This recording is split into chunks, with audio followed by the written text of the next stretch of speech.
Здраво и добре дојде во епизода број 30, оваа ни е јубилејна. И денеска ќе зборуваме за здравје на срце, кардиоваскуларно здравје и најбараните и најпребаруваните, тоест теми по интернет и прашање кои што практично секој од нас можеби ги поставува и со кои што се среќава во секојдневието, дали како загриженост за своето здравје, дали можеби како загриженост за здравјето на неговите блиски или можеби општо сака да си допринесе до подобро кардиоваскуларно здравје, со тоа и општо добро здравје. Како гостинка имаме Маријана Манеска, која што е кардиолог, односно резидент кардиолог и наскоро ќе биде комплетно, значи ќе ја носи таа титула.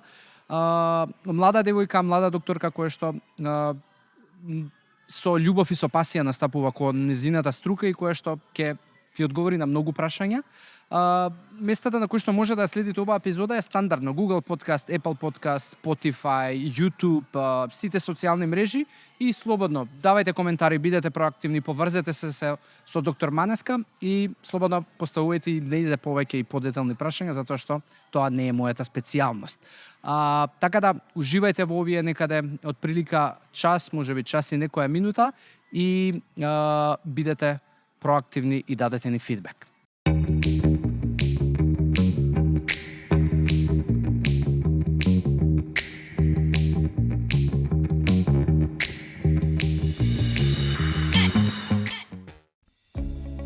Откритеа топлината и грижата во дневниот центар на Феникс домовите за стари лица.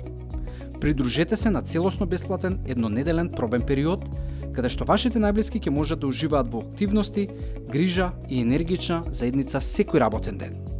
Од прва рака искусете ја радоста и удобноста што ги обезбедува овој тим од професионалци.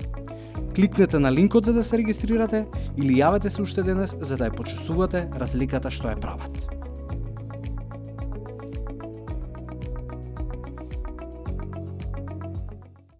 Маријана, или со докторке, како сакаш да ти се обраќам? Како сакате? Добро, нема потреба од пресирање, ќе имаме супер опуштен разговор. Договорено. Така да ја ќе почнам да ти се обраќам со Маријана за чисто за да ја направиме многу потопла атмосферата. Добре дојде во Wellcast with Јосиф. Фала ти што ја прифати поканата. И вакво се надевам дека ќе уживаме во овој некаде час и ќе си направиме супер разговор. Традиционално секој гостин во Wellcast му даваме време да си каже кој е, што прави во животот. Така да еве, take your time, земи си колку и да ти треба време и на заедницава која што можеби не те познава, кажи која е Маријана Манеска, односно доктор Манеска. Токму така, јас сум Маријана Манеска, специјализант во областа на кардиологијата. Во слободно време покрај тоа што го работам, ја го пополнувам со специјализацијата. Да? Да. Зашто е одбра конкретно еве? Како дојде до моментот да избереш медицина и подоцна зошто се одлучи за кардиологија? За медицина од секогаш сум знаела дека ќе изберам медицина. Кардиологијата, од друга страна, не беше мојот прв избор, сето тоа беше сплет на околности. Ете така, во текот на животот се вплеткав многу во кардиологијата, научив доста од кардиологијата и кога беше време да одлучам што понатаму, одлучив дека ќе продолжам со кардиологијата. Да. Маријана, вака, јас би почнал од, можеби, не толку, нема да изгледа тоа како нешто траорно дека сега ние зборуваме за срцеви удари и така натаму. Ќе зборуваме и за општо добро кардиоваскуларно здравје и за тоа колку е моќен мускул срцето и колку многу треба да го оштетиш, ама при тоа треба и да го сервисираш.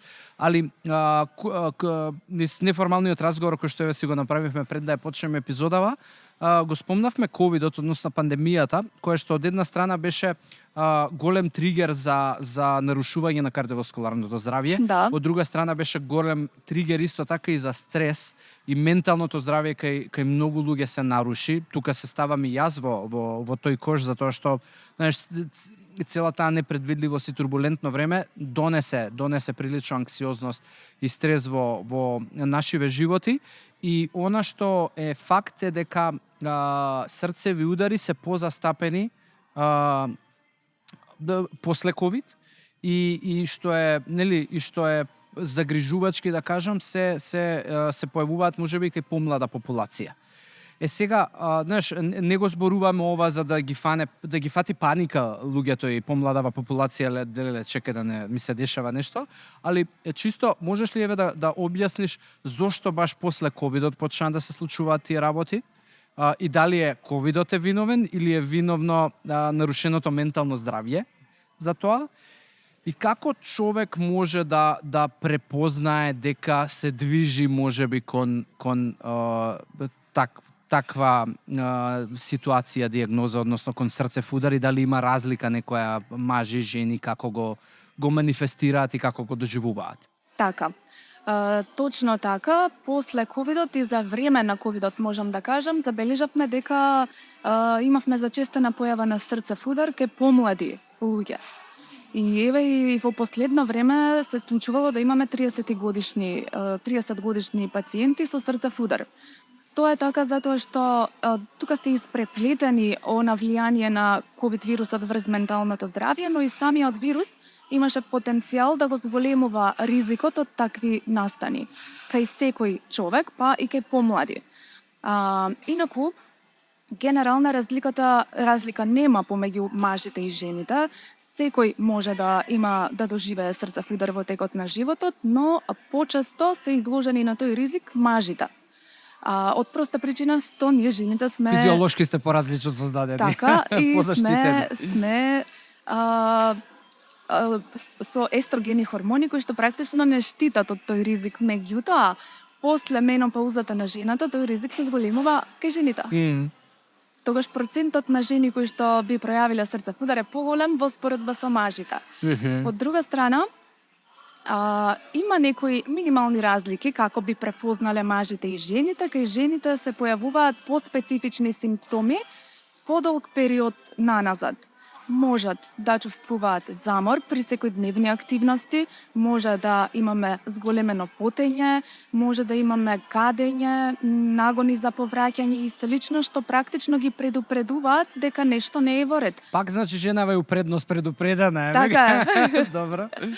Физиолошки сме некако предупредени и со бенефицирани. Така, иначе класичните симптоми на срцев удар би ги препознал секој, без разлика дали станува збор за маж и жена. Тоа е една болка во градите која би се ширела кон вратот, кон долната вилица, кон левата рака, во зависност од самиот срцев удар.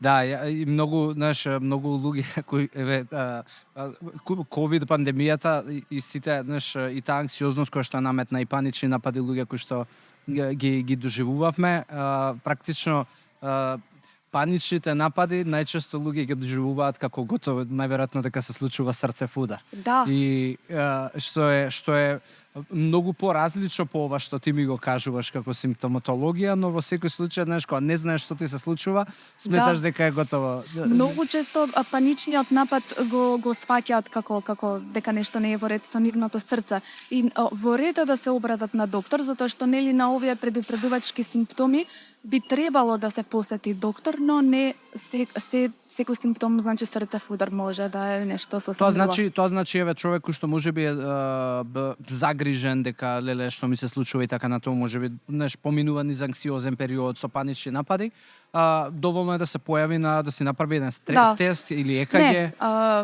доволно е да посети матичен лекар.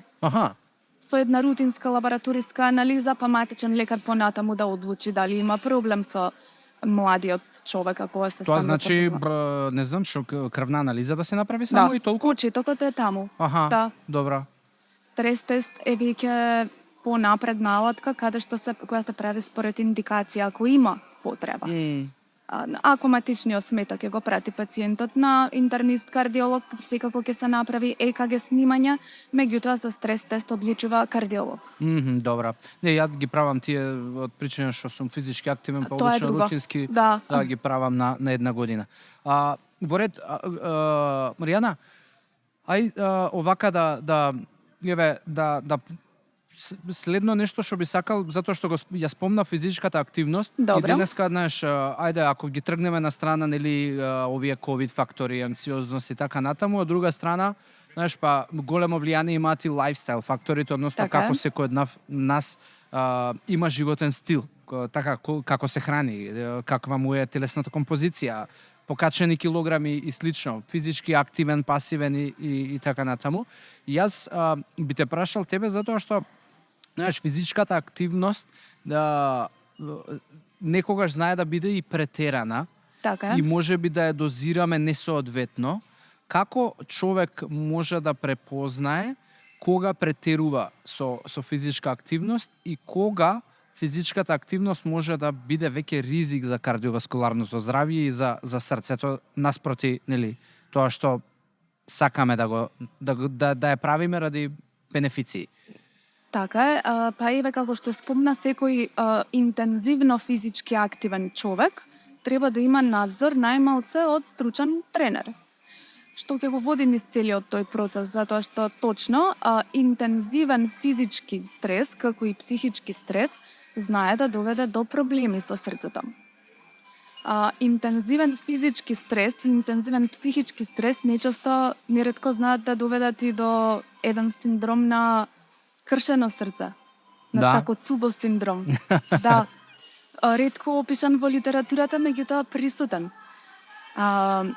Покрај физичката и психички стрес, интензивен зборувам психички стрес, например смрт на близок во фамилијата, на тој начин исто интензивниот физички напор ќе го оштети мускулот на срцето и понатаму ќе се повлече соодветни проблеми. Чекај, сакаш да ми кажеш дека како ја кажа терминологијата? Тоа е јапонска терминологија, Такоцубо синдром или синдром на скршено срце.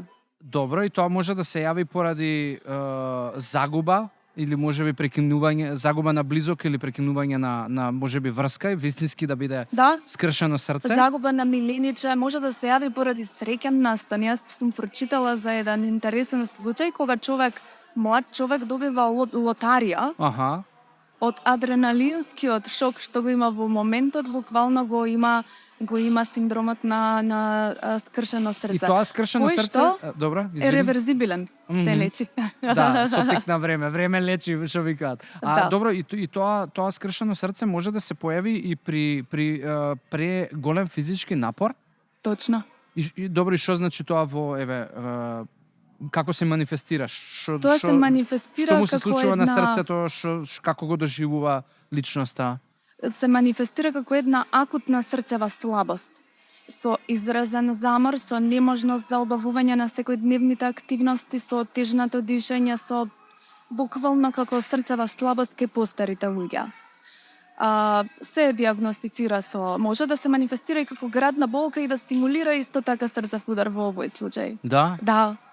Значи буквално скршено срце. Буквално скршено срце. На ехо ќе се види едно зголемување и стенчување на мускулот на срцето, на апикалниот дел на срцето.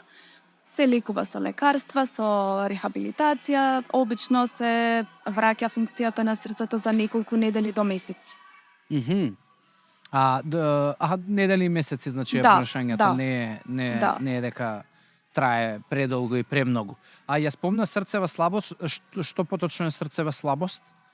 Срцева слабост е буквално, како што кажува и самиот збор, срцево е слабо. Буквално, срцето или се проширува, се зголемува, што практично не може да ја врши својата функција нормално и имаме намалена срцева функција, ослабува срцевиот мускул, се манифестира со претходниве симптоми што ги спомнавме. Пациентите мора да се поставени на терапија за срцева слабост, неретко и покрај терапијата знаат да декомпензираат, тоест да ги влошат симптомите, па има потреба од поинтензивен третман, ќе ги стабилизираме, па ќе си одат дома, доживотно се под терапија. За целта ни е да го сочуваме процентот што останал на срцевиот мускул, да го вратиме назад тешко и ретко. Зошто тешко и ретко? Пошто ради возраста? Не само ради возраста, затоа што срцевиот мускул е практично мускул што не се обновува. А има некои можеби најави за некои нови достигнувања, истражувања кои што би помогнале во третманот на срцева слабост или евентуално во успех за регенерација на срцевиот мускул? цело време има и нови третмани, и нови препораки во медицината, нели секогаш имаме новитети кои што и ние во нашата земја се трудиме да ги следиме. Имаме нови лекови кои што излегуваат. Во принцип тие лекови на почетокот ќе дојдат малку по-скапи, како и секогаш, додека не се стават во редовна терапија на пациентот. Има ветувачки терапии и сето тоа обично завршува, за жал, ако дојде до терминална срцева слабост, со финалните кардиохирушки методи за замена на дел од срцето, целото срце или срцева трансплантација. Тоа е крајното решение на човек што достигнал терминална срцева слабост. Со терминална срцева слабост човек практично не може да стане од стол, Јасно. да се придвижи. Маријана, дали кога човек ќе почне да прима можеби одредена терапија, тоа подразбира дека најверојатно ќе остане до крај на животот со него. Да речеме терапија за висок крвен притисок или не знам за срцева слабост, не сум ја доволно упатен за се што какви терапии постојат. Знам дека холестерол на пример, нели, не мора да значи дека цел живот ќе ја пиеш, али колкав е процентот на луѓе кои што ќе почнат со одредена терапија и ќе продолжат до крајот на животот? Зависи за каква состојба станува збор. Еве на пример ако го земеме покачениот крвен притисок.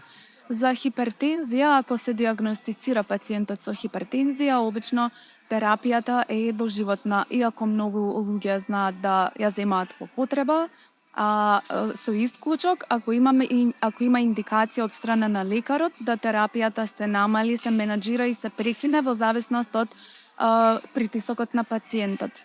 Меѓутоа, генерално хипертензијата е болест што е доживотна и се третира доживотно. Доживотна болест? Да.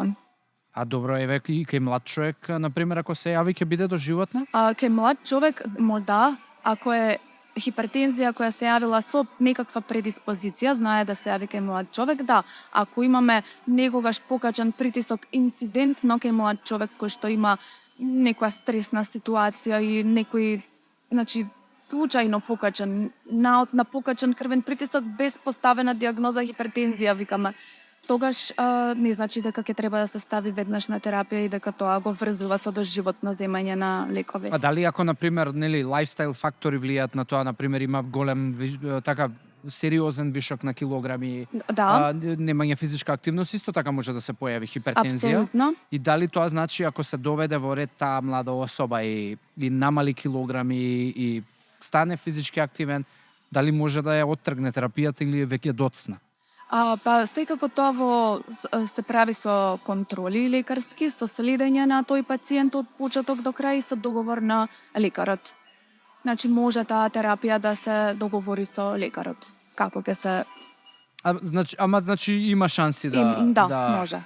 Да, добро. Како настанува практично хипертензија? Кој е најчестиот фактор, од каде, кој е коренот на овој проблем?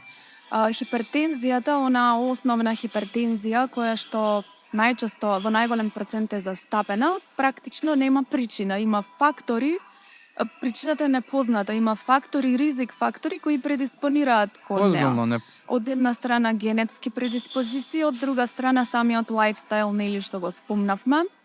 Тој склоп на еден метаболен синдром ако развие пациентот, дебелина, покачени масти, покачени масти, онда коди тоа секогаш со покачена со хипертензија, со предиспозиција кон развивање на диабет, на шеќерна болест, сето тоа е склоп на ризик фактори кои што еден со друг се надополнуваат, али причина како причина нема. Од друга страна е онаа секундарна хипертензија која има причина, ама тоа најчесто се познати причини, бубрези, може да потекнува и од таму. Да. Еден исто така ризик фактор е холестерол. Точно. Кој што денеска го има многу е застапен, покачен холестерол. И дури знаеш што е пречесто се среќава, дури и границите некако се поместуваат за тоа што е висок холестерол. Многу луѓе се среќни кога ќе оке на граница ми не е ништо страшно и така натаму, али дали според тебе треба човек да се загрижи кога ќе види дека холестеролот веќе ги преминува границите и почнува да се покачува? Треба искрено да се загрижи, затоа што холестеролот е еден од важните фактори за ризични фактори за кардиоваскуларни заболнувања. Треба да се загрижи.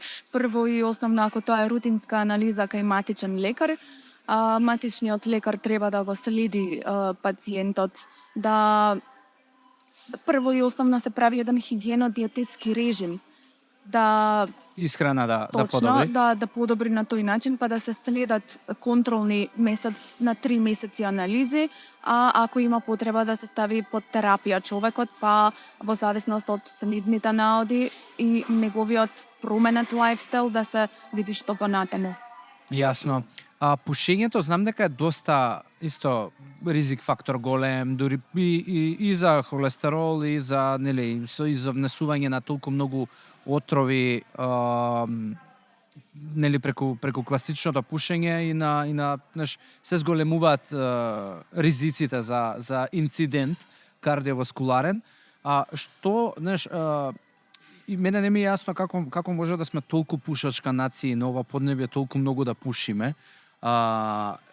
Емне кошта пари, емне кошта здравје, но еве што конкретно прават цигарите врз кардиоваскуларниот систем и дали можеби денешниве здрави опции за пушење, као ајкоси, електронски цигари, вејпинг и така натаму, се навистина поздрави.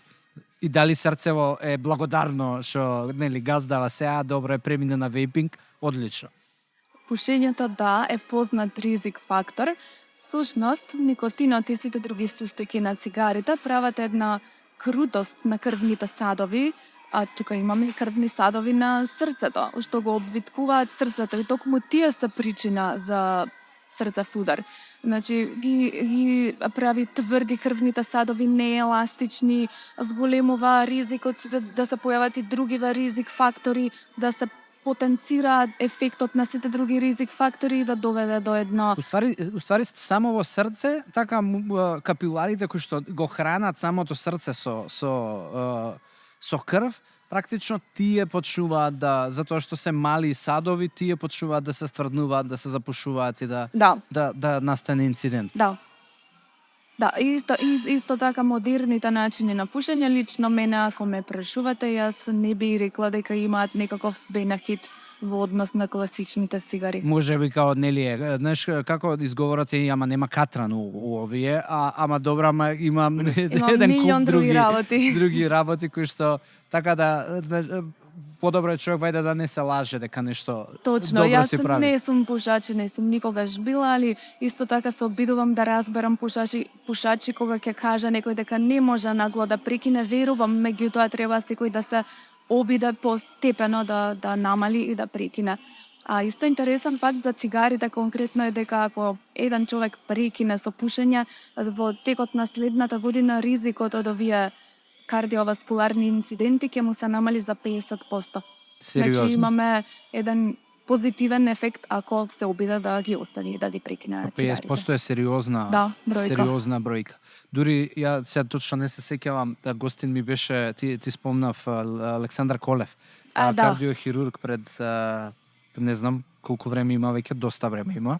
И конкретно тогаш излезе он се некоја бројка као 0,1 као покачување на пример на холестерол, колку проценти уствари го зголемува ризикот за кардиоваскуларен инцидент.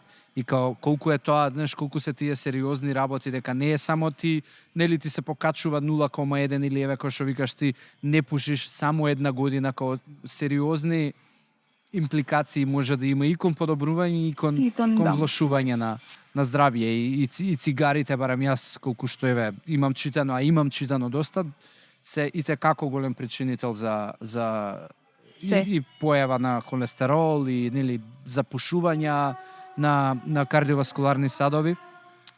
Кога сме кај пороци, што се случува со алкохол на пример? Како тоа го доживува срцето? Затоа што знаеш некако ние се живееме у поднебе дека нели да ми се опуштат малку живците и артерииви и вениве, нели да се опуштам, ќе се напијам алкохол и така натаму. Дали има здрава количина на алкохол или било која количина на алкохол е нездрава за кардиоваскуларно здравје? Алкохолот спаја во ризик фактори, меѓутоа имаме според последни препораки дозволена умерена количина на консумирање на алкохол. Особено еве ако го издвоиме црвеното вино. Добра. Во последните сознанија за црвеното вино се дека не само што не штетат, него дека имаат и позитивен ефект, конкретно на срцето. Исто така ќе ја спомнам Франција. Франција има најнисок процент на популација со срцеви заболувања. Зошто? Затоа што они секојдневно консумираат вино, особено ако е тоа црвено вино, и они мислат дека ако црвено вино консумираат чашка две во текот на јадење масна храна, они си имаат масни сиренца. Они мислат дека црвеното вино го сузбива ефектот на масната храна и дека им помага да го снижат лошиот, а да го покачат добриот холестерол, народски кажано. И научно докажано дека французите се со најнизок процент на кардиоваскуларни болести и срцеви инфаркти и севкупно сите кардиоваскуларни Значи да се болести. преселиме у Франција. Или да живееме француски. Или да живееме француски во Да, Македонија. инаку црвеното вино има во својот состав супстанци кои што пример ресвератролот, кој што делува антиоксидативно и кој што го намалува стресот врз срцевиот мускул, односно му има поволен ефект. Дали убаво кажа, као умерени дози, нели не значи дози, тоа дека да. ако испијам 3 флаши вино дека ќе нели ќе дополнително ќе влијам на здраво срце. Препораките се за маж и жена на иста возраст и генерално горе-доле со иста телесна тежина.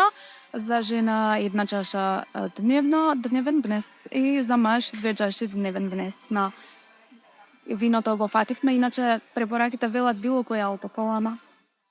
Да, јас баш пред некој ден сакав да у контекст себе и на прашањава за здравје на срце, која сакав нели ајде да склопиме што во конверзацијата ќе зборуваме и да видам што најмногу се пребарува на интернет и така натаму. Го имаше алкохолот, апсолутно, мислам тоа е составен дел на животот на сите нации у светов. И тоа за здрави дози се зборуваше за така, за две до, например, не знам, 2 чаши од 150 милилитри вино, или може би 2 пива 330 милилитри, или ако е жесток алкохол, 2 чаши од 0,50. Затоа што знаеш 2 чаши 150 вино или 2 чаши 150 милилитри жесток алкохол е голема разлика на алкохол, али генерално супер што виново еве ние барем на поднебјево и го имаме и ние доста во производство. А со кафе што се случува како пијала кеве? Ја лично го пијам, верувам ти го пиеш и многу луѓе име секојдневие.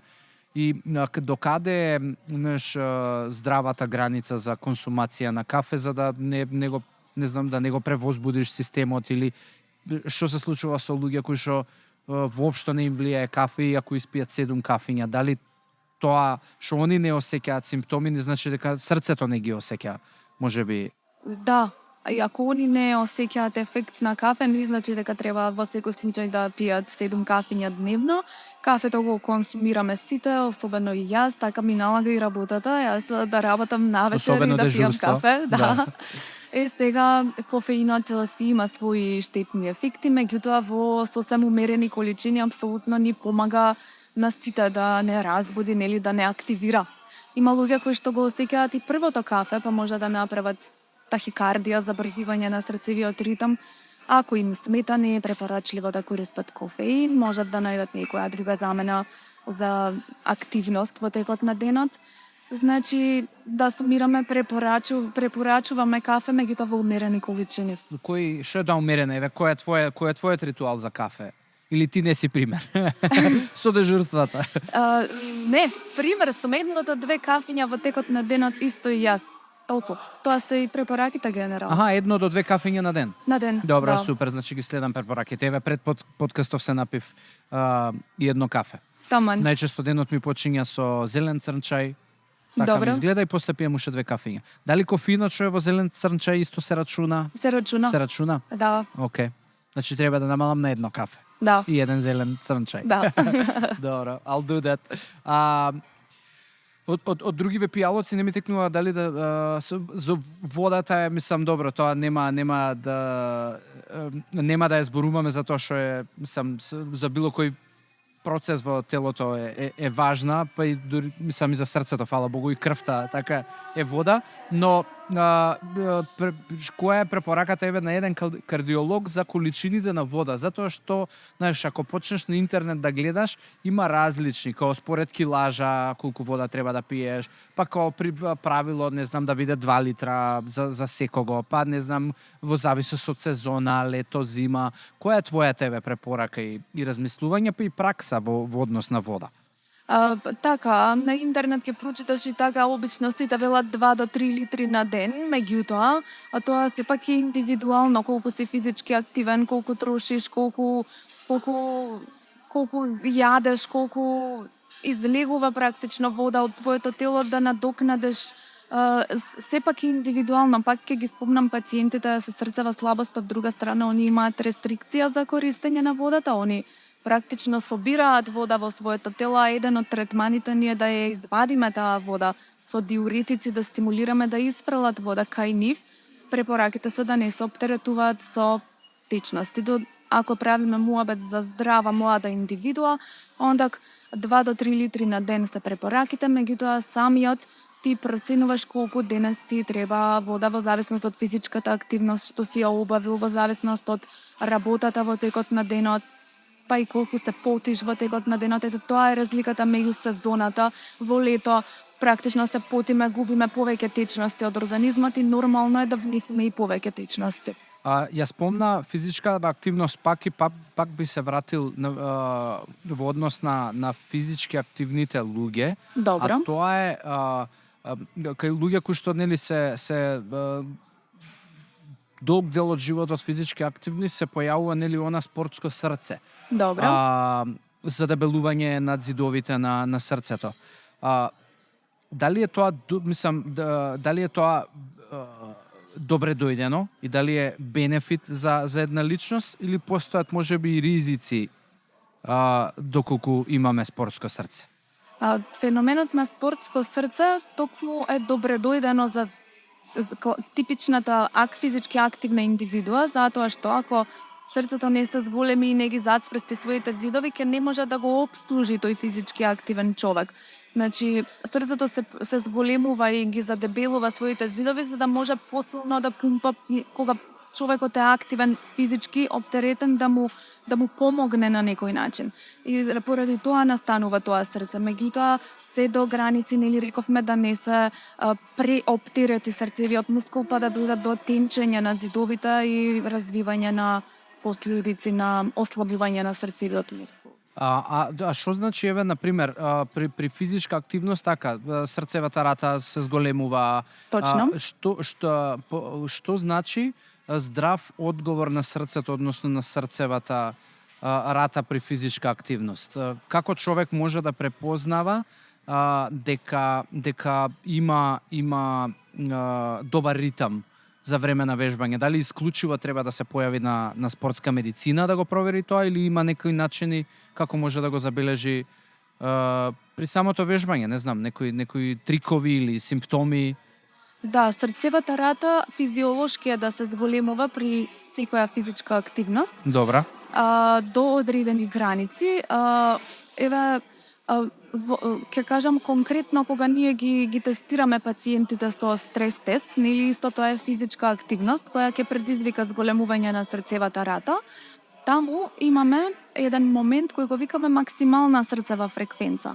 А го пресметуваме од возраста на пациентот и индивидуата општо овака земена, и за секој индивидуално пресметуваме која му е него точно максимална срцева фреквенција. И ако човекот што трча на лента ја достигне таа фреквенца, тестот го прекинуваме затоа што тоа ни е максимумот. А во нормални услови, кај млада здрава индивидуа која што си спортува, самата ќе се оцени себе си со мерење на пулсот, па сега и во понова време се FDA одобрени овие часовници што не следат срцевата работа. Потребна е ако индивидуата е физички активна регулар секојдневно, односно се занимава со некој спорт или професионално, да исконсултира точно спортска медицина, да направи консултација со доктор, да се и понатаму да има познавање до каде му е максимумот и кога треба да одмори и да го смири малце срцето, па да продолжи со физичка активност. И колку, да речеме, какви типови на кардиоваскуларен скрининг треба да се прават? Колку често треба да ги прави? Зборувам рекреативец, не зборувам за спортист, затоа што голем дел од луѓето кои што се физички активни се рекреативци. Така. А тие кои што се спортисти, професионалци, верувам дека секако самите клубови тоа го прават и цело време инвестираат и наоѓаат начини како да се извади поголем максимум од спортистите. Но еве што се случува со рекреативците?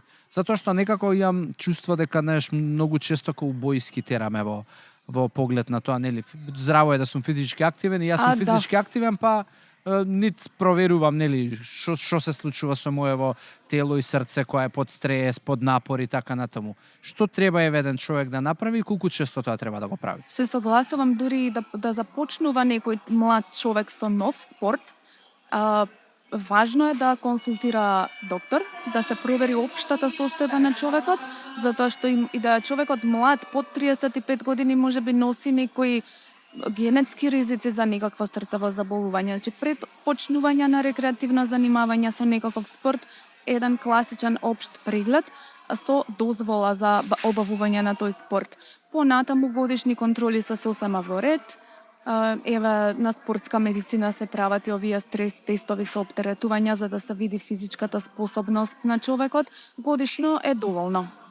И на тие стрес тестови уствари ти гледаш како се однесува срцето при напор? Да. Дали можеби има одредени аномалии во практично ти прават ЕКГ, само те ставаат на поголем напор. И го следиме одговорот и на ритмот и исто така ако има некакви запушувања во постари години ќе ги видиме на стрес тест, затоа што во мирување ЕКГ-то може да е сосем уредно, ќе го ставиш на стрес тест, ќе го умориш, може тогаш да пројави тек градна болка, а претходно ја немал, и ќе ги покаже промените на ЕКГ што ние си ги толкуваме и викаме има ризик од инфаркт и ќе го пратиме на понатамошно исследување. Да, супер. А сон е многу важно. Така, за срце и мислам за било кој процес во телото и регенерација, сонот е важен.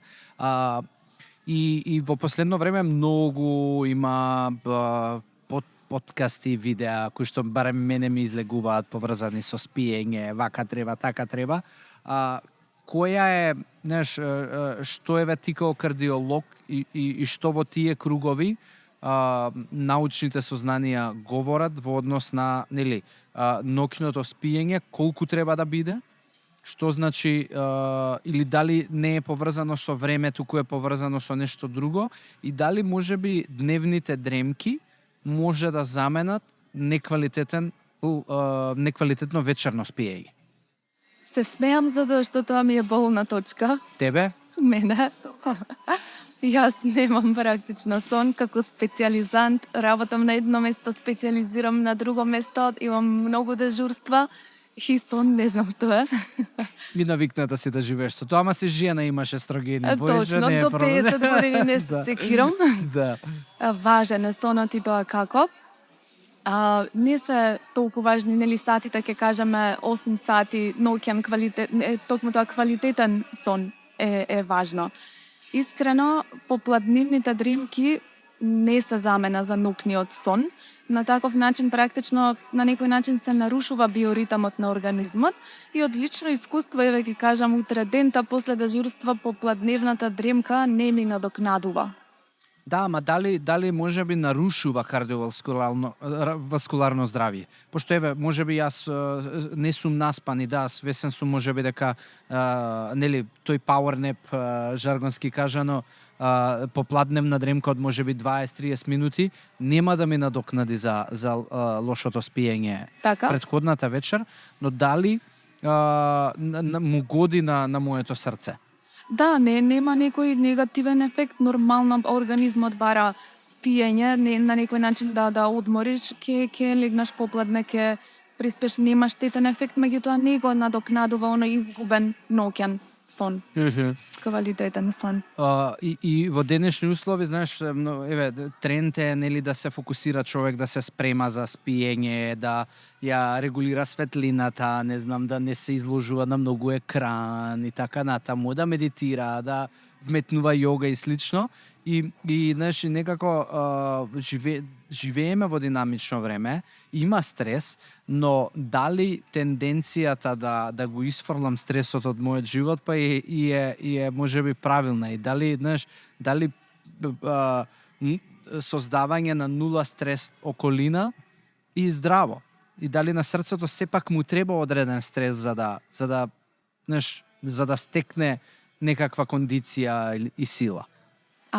Стресот точно има штетно влијание врз целосниот, севкупниот организам и врз срцето, меѓутоа сметам дека нула стрес исто така не би било добро, не само за срцето, туку и за мозокот. Потребна е мала доза на стрес кај секој од нас за да не активира, да направиме нешто, да не повлече некаде. Да не стимулира. Да не стимулира, така е, да ги стимулира менталните функции на тој начин и срцето. Меѓутоа, сепак да имаме еден балансиран живот, затоа што нели знаеме стресот е негативен, спаѓа во тие негативни ризик фактори. Ама не сум ни за нула стрес.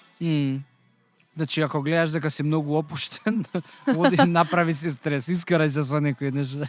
Да. Нека ти се деси нешто. Така некако. Да. Во делот на исхраната, што е нешто што би го ставила во топ, да кажеме, нутриенти, продукти кои што човек треба да ги внесува за да инвестира во долгорочно во кардиоваскуларно здравје? Кој што треба? Па да. Кој што не треба генерално, беве, ќе ги спомнеме и Да тие, мај да одиме. Точно, да. Генерално еден човек треба да има балансирана исхрана, секако дека треба да води сметка за дневниот внес на сите оние макронутриенти кои што ни се битни, протеините, јаглехидратите и мастите, не смее да се изостави било што од нив, затоа што секој дел од нив е исто така важен за нормално функционирање на организмот. Сега треба да води еден таков балансиран начин на исхрана, повеќе да се осврне на зеленчук, на овошје, храната, еве сега имаме и модерни начини на готвење, храна готвена на паре, нели, со тоа што се избегнува пржена храна, зачинета храна.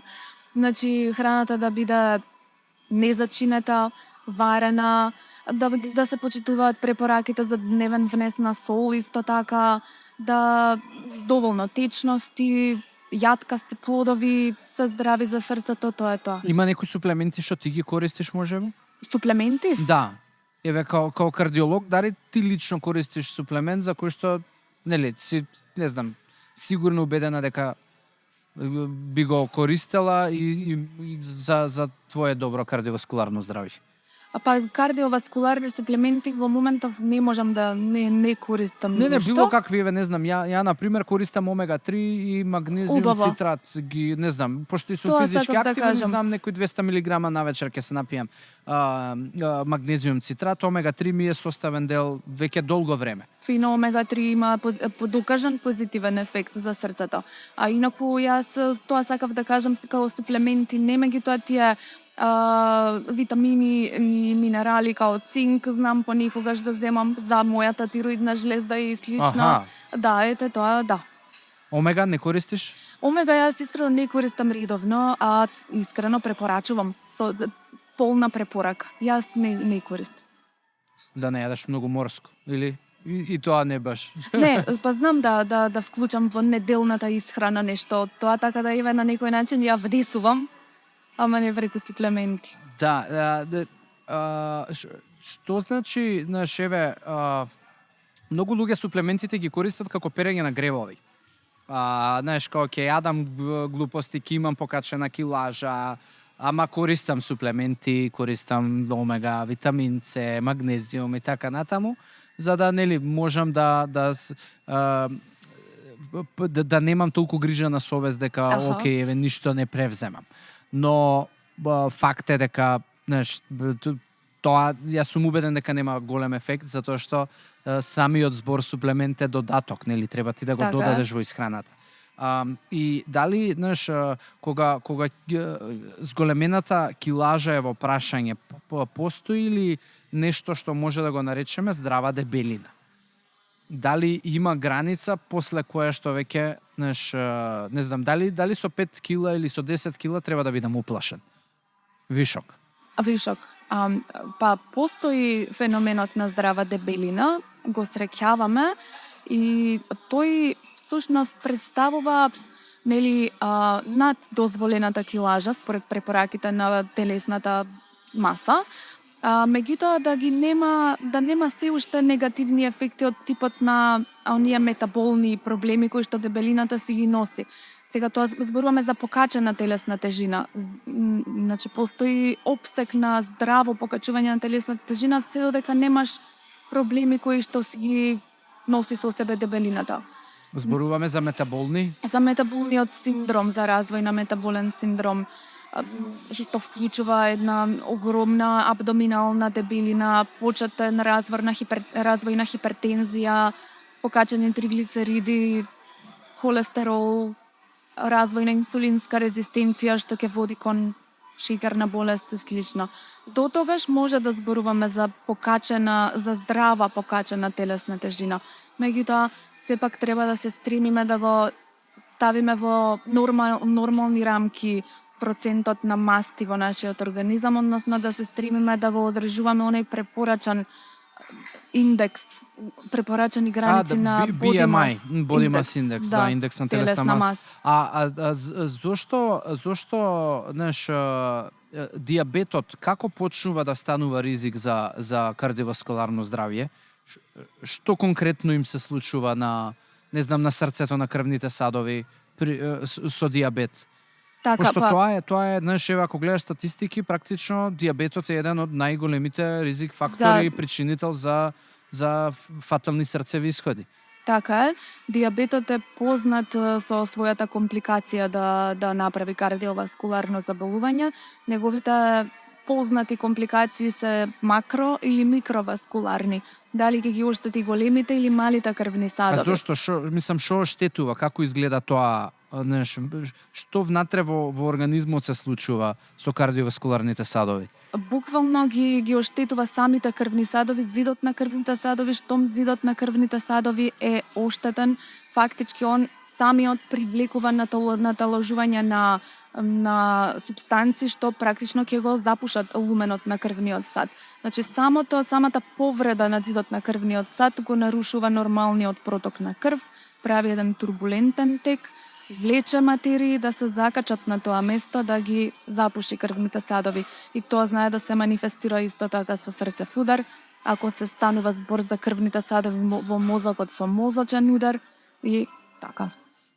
Сега ми е јасно, дури и сликовито. Практично ти ако имаш една цевка, ако ја гледаш така, просто гледано, ако има можеби некакво дупче оштетување, така тој тек кој што треба да оди можеби во одреден правец и да биде мазен, практично ти го нарушуваш и почнува да можеби така турбулентен вртлози да се создаваат и слично, и практично тоа налепува на таа раничка и на таа оштетување. Материјал кој што подоцна може да направи запушување. Тоа е тоа. И тоа е поради поголемата концентрација на шеќер во протокот, мислам во низ крвта.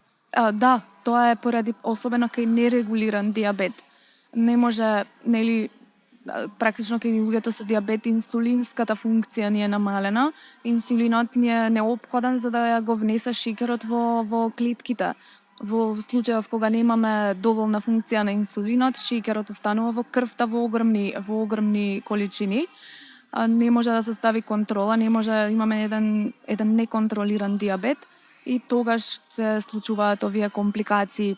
И затоа уствари и видот знае често да страда. Така не е поради тоа што се оштетува очен нерв, туку практично тебе капиларите ти се уништуваат.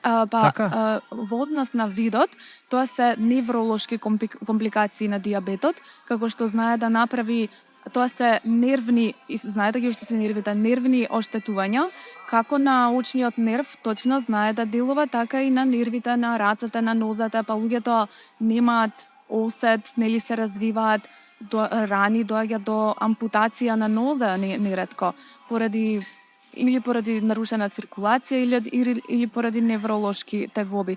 Интересен податок сега ми текна кога почнавме да зборуваме за диабетот, дека поради тие нервни оштетувања или оштетувања на нервните завршетоци од страна на диабетот, спомнав дека луѓето имаат намален осет за болка, имаме познат феномен. Кардиолозите ние што го гледаме, кога ќе дојде пациента е диабетичар, знае да не осети болка на срцев инфаркт. Диабетичарите имаат намален сензибилитет, значи може да практично немаат или имаат минимална тегоба во градите, а они да имаат сериозен инфаркт на срцете. Вау. Да. И тоа е поради нервни оштетувања практично на завршетоци. Да. Да, не сум го знаел овој податок. Многу често го гледаме и обично кога ќе ни дојде во ургентна амбуланта пациент, гледаш на ЕКГ инфаркт, прашуваш дали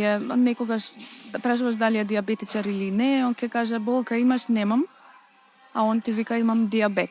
Диабетичарите може да и да не препознаат срцев инфаркт. Фасцинантно. А вие го препознавате тоа преку едноставно ЕКГ, така? Не... Едноставно прво и основно ЕКГ, после тоа имаме и лабораториски анализи кои ќе потврдат каква е, дали системата е акутна или не. Едно од нив е тропонинот. И после понатаму се подестуваат пациентите и на коронарографија според потребата, за да се заврши сејот тој процес и многу е важно точната диагноза да се зададе. Да, многу е важно навремено да се препознае. Постои еден golden hour кај инфарктите.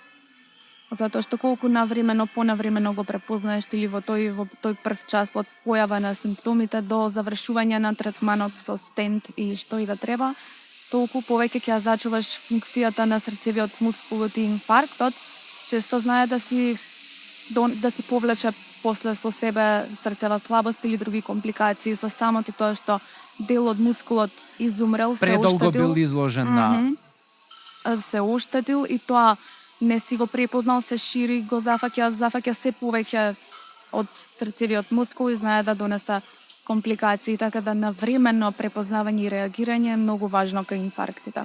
Така, а добро, што е разликата, например, еве, така зборуваме за запушување, угручување на крвните садови во случај на диабет, што се случува кај атеросклероза? Така се викаше? Да. Што е па тој феномен? Од каде му е потеклото? Има ли начин да се менаџира или да се забави или едноставно тоа е нешто што доаѓа со староста и нема... Со староста, со генетиката и со ризик факторите има начин да се се одложи? Има начин да се одложи, па и да се одложи и да се спречи само со модификација на овие ризик фактори од надворешнава средина што претходно ги зборувавме. Меѓутоа, генетската предиспозиција практично и не можеме да ја смениме. Тоа е најголем фактор? Испреплетени се мултифакториелно е. Аха. Да. И што е, например, кои се најчестите кардиоваскуларни проблеми со кои што ти као кардиолог се среќаваш? Што е она што е најзастапено и што ти би сакала да го знаат луѓето и како да си помогнат за да помалку се појавуваат во твоиве простории? Зборуваме за општата популација? Па за општата популација или не знам ако постои некоја сегментација. Па во општата популација најчесто се среќаваме со хипертензијата, буквално Тоа е број хипертензијата еден. број еден, да, буквално е особено на постарата популација број еден кардиоваскуларна болест. И едноставно како можат да си помогнат, можат да си го стават под контрола крвниот притисок. Они, нели, генерално пациентите знаат да си измерат крвен притисок, да препознаат кога би имале покачување на крвниот притисок, да ги препознаат симптомите, да посетуваат редовно матичен лекар, редовни кардиолошки контроли, да се гледа и менаџира терапијата, да се следи крвниот притисок, инаку тоа е тоа, со крвниот притисок само треба да се воспостави контрола. А што се прави со низок притисок? Например, има луѓе, сестра ми има низок притисок и татко ми, И така да им го прости, одговара. татко ми значи на 83 4 он до толку живееше, значи и на 83 имаше низок крвен притисок. Колку низок? Па 120 со 80, 100 со 70, некои такви бројки беа. Добро. Што за таа возраст е низок. А не, тоа е сосем нормален притисок, 120 со 80 е Нели во ред. зборуваа дека од годините одземаш Така, нешто да, правиш или тоа се- се само чаршиски муабети? Па, има логика, ама значи 120 со 80 е сосем нормален притисок. Јас познавам луѓе и со 100 со 60, они си живеат така и се задоволни затоа што ако има 120 со 80 им смета. Аха, На пример мајка ми. На некој начин така. Инаку ако луѓе нормално имаат 120 со 80, а им паднал крвниот притисок, лекови немаме. да. Ќе Ама пијат- и не е ризик нискиот низокрвен притисок. Нисок крвен притисок, ако зборуваме како состојба која ќе настане кај некој загрозен човек, е ризик. Што е Меѓутоа, тоа загрозен човек? човек кој ќе дојде во ургентен центар со некоја значајна болест што му ја влошила општата состојба, имаше хипотензија. Тоа ти е малце негативен момент. Хипотензијата, затоа што ти треба, тоа значи дека организмот всушност престанува на некој начин да се бори, пропаѓа. Аха. Инаку нормален човек ако има понизок крвен притисок, а не му смета, си тера така, ако на некој му падне крвниот притисок, а нормално треба да има 180-120, едноставно треба да надокнади течности, затоа што крвниот притисок во голема мера ни зависи од циркулаторниот волумен во нашиот организам, кој исто така зависи од течностите кои ги внесуваме и работи. Тоа значи ако не пиеш доволно течности, ќе имаш низок крвен притисок? По дефолт не би требало, меѓутоа има поврзаност помеѓу течностите и крвниот притисок. Иначе, ако не се напиеш денеска доволно течности, не значи дека крвниот притисок одма ќе ти падне на ниски вредности. Организмот е еден комплексен механизам кој компензира, менува функција во зависност од ти како се понашаш према него, меѓутоа доаѓа време и кога ќе декомпензира еден ден. И што е, дали ти текнува можеби на нешто што кога можеби си почнувала да студираш медицина, било начин на кој што се третирале одредени работи или се разбирале во однос на кардиоваскуларното здравје, а денеска се променети. Да речеме, од твојот почеток на студии и денеска за 10 години сигурно има многу напредок во науката, технологијата, сознанија и дали можеби ти се присеќаваш на некој факт или третман или технологија која што денеска носи многу по-добра диагностика, многу по-добар третман на одредени состојби. Па, откако сум почнала сега и се обидувам да се присетам на нешто конкретно, меѓутоа има многу нови работи, имаме на годишно ниво обично имаме препораки кои се обновуваат за понатамошно третирање, некои ќе се отфрлат, нови третмани ќе се воведат.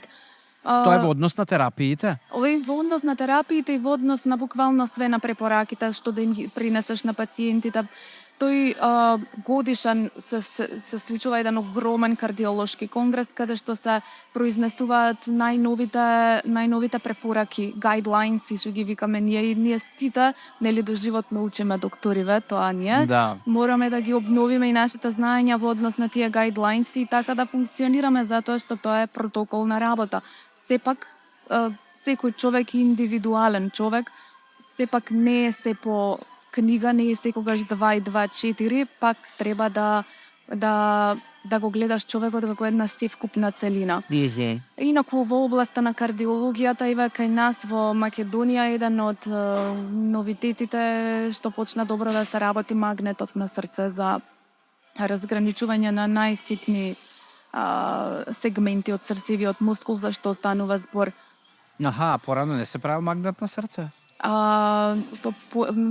Порано и не беше толку многу промовиран во препораки, меѓутоа кај нас не, порано не. Сега се воведува како метода која доста придонесува во диагностиката на срцевите заболувања. Супер. Кај се гледа доктор Манеска за 5-10 години? Што ти е онака сон? Се гледам како кардиолог. Добро. Успешен кардиолог. Би сакал тоа да тука да биде успешен кардиолог? Се надевам. Добро. Инаку се гледам можеби да имам некоја собствена приватна кардиолошка поликлиника, нешто така. Аха, најс. Да. Супер. Маријана, фала ти за што ја прифати поканата и за разговорот. Се надевам инспириравме луѓе да можеби да превземат нешто или можеби да осознаат повеќе или да те прашуваат повеќе. Се приближи некаде веќе еден час како си разговараме. Јас се надевам дека ќе имаме прилика и кога ја имаше поликлиниката пак да бидеш гостин, да ја прифатиш поканата, да одвоиш време и ти посакувам голем успех и во кариерата и во до завршување на специјализација и на едукација. Ви благодарам и вас на поканата. Реков нема да персирам, ти благодарам. Ама така ти дојде. На поканата задоволство ми беше. Супер, фала ти, фала ви на сите што следевте и се гледаме во епизода 37. Чао.